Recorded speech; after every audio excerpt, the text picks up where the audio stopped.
السلام عليكم.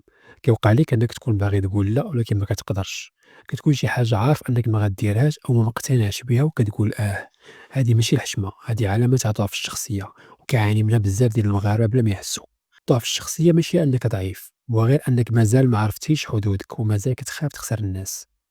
العلم كيقول أن الإنسان اللي كيتربى على إرضاء الغير كيولي الدماغ ديالو مبرمج على الخوف من الرفض، باش يبقى آمن مقبول وما يجرح حتى واحد.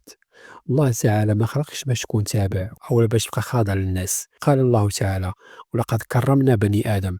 الكرامة معناها عندك قيمة وخاصك تحميها.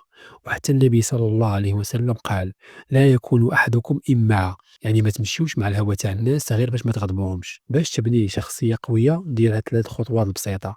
جاوب بجملة قصيرة بحال نحتاج نفكر، كيعطيك الوقت بلا ما تقولي نعم بلا وعي. بدا تقول لأ في حوايج صغيرة. رجعي علاقتك مع الله، ملي الروح كتقوى الإنسان كيتقوى معاها. سلام.